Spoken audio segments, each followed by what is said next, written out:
Ben ritrovati in questo nuovo aggiornamento di Calciomercato Inter in cui condensiamo in pochi minuti le principali notizie del momento a partire dalla vicenda Lookman su cui abbiamo raccolto altre novità che vi voglio condividere, ma non sono le uniche notizie perché anzi si stanno sbloccando due cessioni importanti che possono avvicinare altre situazioni in entrata, tra cui Leoni, per cui si entra davvero nel vivo per la difesa. C'è poi anche un'altra cosa che stanno scrivendo molto sui giornali in questi giorni che però non mi torna tanto. E allora vi invito a lasciare subito un mi piace, se non l'avete ancora fatto clic sul tasto iscriviti, così continuate a far crescere il nostro canale, stiamo volando verso i 100.000 iscritti, continuate a spingere tutti insieme, mi raccomando. Partiamo da Ademola Lookman che, come raccontato dal nostro Antonio Silagusano in diretta ieri sera, ha saltato di nuovo l'ultimo allenamento con l'Atalanta, si sta andando allo scontro totale in questo momento tra il giocatore che fa leva su delle promesse che avrebbe ricevuto, l'Atalanta su queste promesse è andata un pochino in cortocircuito secondo me con le dichiarazioni di Percassi che l'abbiamo commentate. Prima dice che stava valutando l'offerta dell'Inter, poi si ricorda una settimana dopo che non voleva venderlo in Italia, tant'è comunque che Lookman non si sta presentando a Bergamo in questo momento, a Bergamo dove tra l'altro con ogni probabilità non è più, visto che al momento dicono che nessuno sa dov'è e non dovrebbe essere in città. È una rottura quindi totale che sta inasprendo anche i toni di una trattativa che forse adesso avrà bisogno di una fase interlocutoria in cui far calmare questa vicenda. La sensazione in questo momento che c'è un po' tra tutti, che circola, mi sono confrontato con degli addetti ai lavori, ho parlato con altri colleghi giornalisti, lato Inter e lato Atalanta, per avere una panoramica completa, e sia da un lato che dall'altro mi sembra che tutti si siano convinti di quello che dicevo io più di una settimana fa, ovvero che la cessione di Lookman all'Inter sia la soluzione migliore per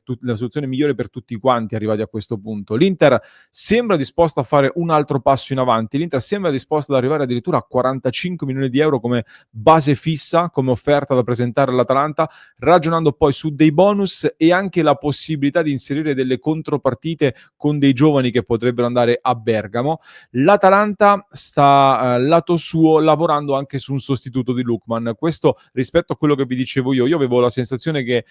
Sulemana potesse essere un sostituto di Lookman, perché lo ricorda, lui stesso ha detto di ispirarsi all'attaccante nigeriano appunto, e Juric ci sta lavorando già tanto in questi giorni in amichevole, me lo hanno confermato, però vorrebbero prendere un altro giocatore lì probabilmente, comunque da aggiungere in caso di addio di Lookman, oltre al centravanti che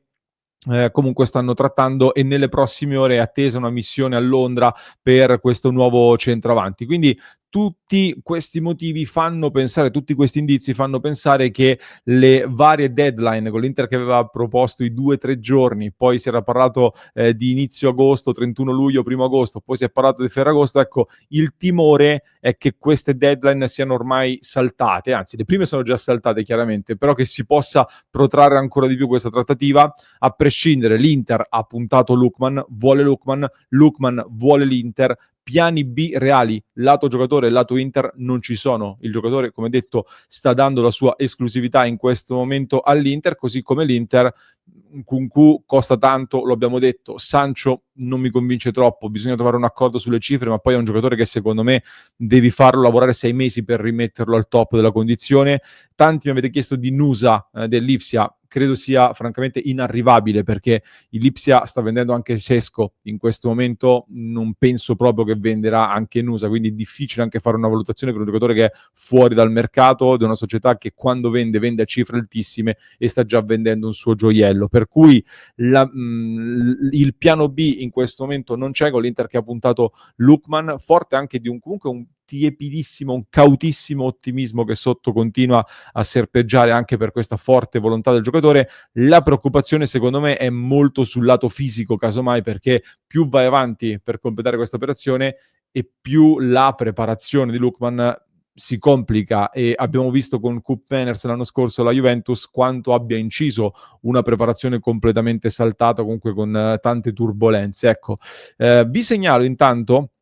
un collega, Maurizio Lorenzi, che segue da vicino l'Atalanta, che da Bergamo mi diceva che invece i tifosi si sono già rassegnati alla partenza di Lookman e tutti condividono comunque l'opinione che alla fine poi con l'Inter una quadra si troverà. a tal punto che diversi tifosi stanno già parlando di preparare una contestazione molto forte nei confronti di Lookman, addirittura quando si giocherà Atalanta-Inter, cioè stanno già ragionando su quella che sarà l'accoglienza che daranno a Lookman ad Atalanta-Inter, che si giocherà, se non sbaglio, a dicembre addirittura. Quindi capite bene che c'è un clima molto rovente. L'unica cosa che però non capisco in questo momento è Lookman sta saltando gli allenamenti, da regolamento l'Atalanta può già da ora prendere dei provvedimenti nei confronti del giocatore, come ha fatto la Juventus con Douglas Luiz, per esempio, pochissimi giorni fa. Per il momento ci sono delle ipotesi, si sta dicendo varie ipotesi che l'Atalanta starebbe ragionando sullo stipendio, eccetera, c'è chi addirittura arriva ad invocare una squalifica di Lookman. Però l'Atalanta non sta ancora muovendo dei passi ufficiali e quindi parlando con dei colleghi ci stavamo dicendo: ma Lookman è davvero così pazzo o addirittura così mal consigliato da un'agenzia che comunque è un'agenzia molto importante e professionale come quella che lo segue? Oppure magari potrebbe avere anche qualcosa in mano in più da far valere con l'Atalanta a proposito di queste promesse che l'Atalanta gli avrebbe fatto? Non lo so, vi butto lì questo semino, vediamo un po' cosa succede nelle prossime ore, come ho detto, con l'Inter che aspetterà adesso secondo me un attimo di avere un'indicazione un po' più chiara anche lato Atalanta. Non credo che l'Atalanta farà il prezzo, visto che non lo ha mai fatto fino ad ora, però che si plachi un attimino la cosa e poi l'Inter tornerà col nuovo affondo, che sarà verosimilmente l'ultimo affondo che l'Inter vorrà fare sul giocatore. Nel frattempo vi dicevo due cessioni in arrivo, oltre a quella di Zino Van Oisden che si è trasferito in Spagna al Marbella. Credo che l'Inter non incasserà nulla da questo trasferimento, che dovrebbe essere definitivo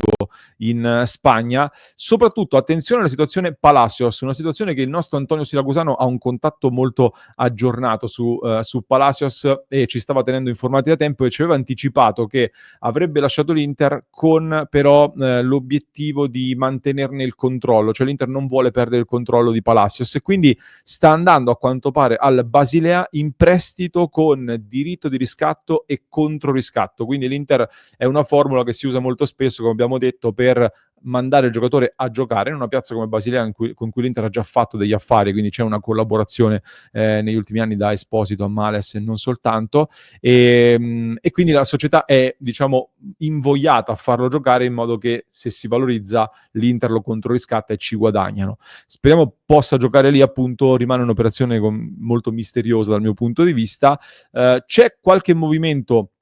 su Taremi, anche se qui ci leggo molta promozione mediatica degli agenti, francamente, che stanno mettendo in giro molte voci. Mi ha fatto sorridere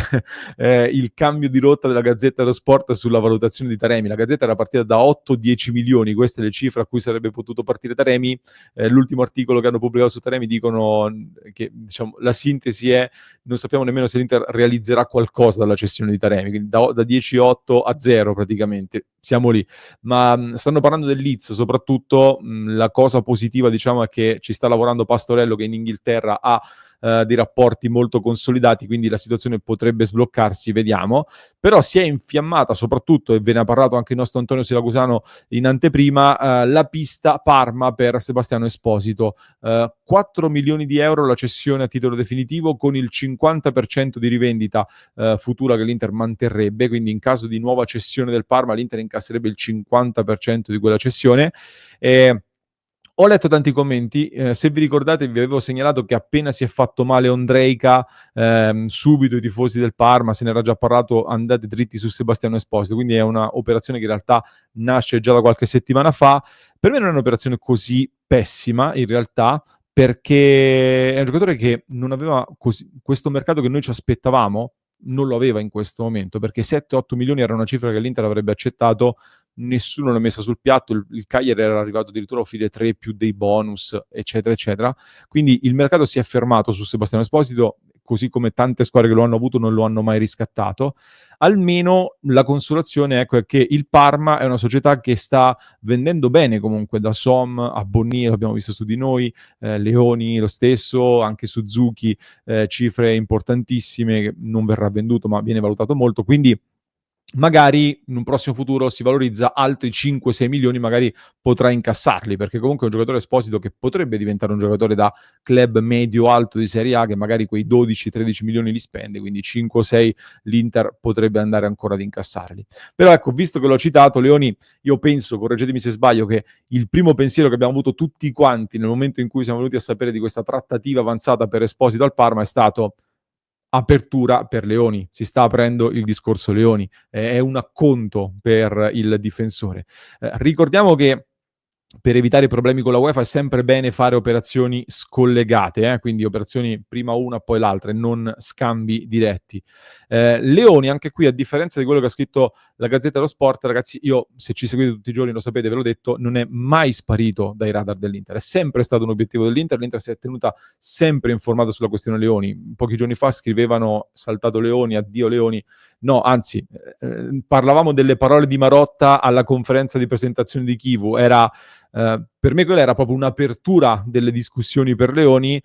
molto strategica nel dire: Leoni lo vogliamo, ma i 40 milioni di cui state parlando voi non li mettiamo sul tavolo. Ecco, l'Inter lo vuole, ha sempre voluto andare avanti sul fronte Leoni e ci sta andando avanti, ha la disponibilità per farlo tramite anche le altre cessioni che sono state fatte. Dopo una fase che è stata totalmente dedicata al Lookman, è arrivato il momento adesso di accelerare un po' anche sul Leoni, perché più arrivi vicino alla fine del mercato e più rischi sul Leoni, perché effettivamente si stanno attivando anche in Premier League. Quindi questa per me è la fase in cui sul Leoni l'Inter può andare a velocizzare, grazie anche a questo assist dell'operazione Sebastiano Esposito tra due società che hanno ottimi rapporti. Quindi non è automatico